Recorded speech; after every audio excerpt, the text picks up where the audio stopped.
Pemirsa, hari ini Badan Pusat Statistik atau BPS akan mengumumkan pertumbuhan ekonomi kuartal 3 2020 Indonesia.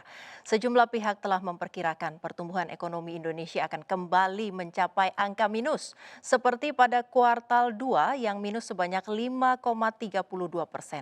Dan jika ini terjadi, kemungkinan Indonesia masuk jurang resesi semakin besar.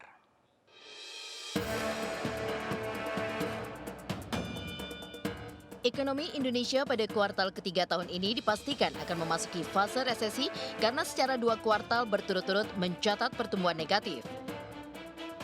Badan Pusat Statistik atau BPS tidaknya mencatat daya beli masyarakat masih belum pulih meski pada Oktober 2020 mulai terjadi inflasi sebesar 0,07%. Kepala BPS Suharyanto menjelaskan, inflasi inti pada Oktober 2020 tercatat sebesar 0,04%. Sementara pada bulan sebelumnya, yakni 0,13%. Menurut Suharyanto, memang telah terjadi perbedaan daya beli masyarakat kelas menengah atas dan menengah bawah. Menurutnya, 40% masyarakat yang berada dalam kelas menengah bawah menunjukkan tren daya belinya menurun.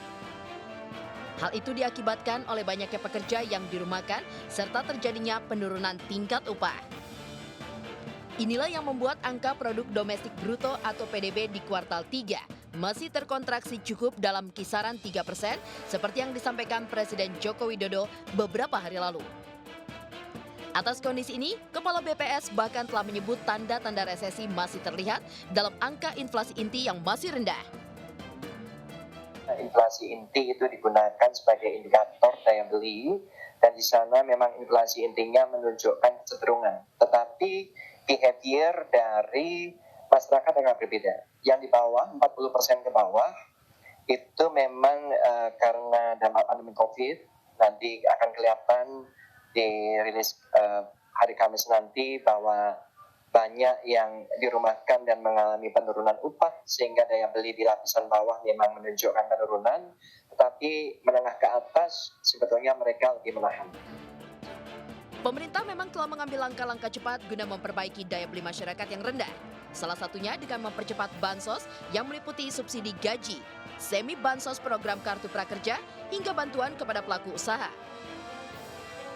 Meski bantuan yang disalurkan pemerintah cukup beragam, masyarakat sejatinya memang tetap harus mampu membuat terobosan yang kreatif dan inovatif, khususnya di sektor ekonomi. Bagi para pemilik usaha bahkan harus bisa memutar otak agar bisnis tetap berjalan selama masa resesi akibat pandemi COVID-19. Dari Jakarta, tim iNews melaporkan.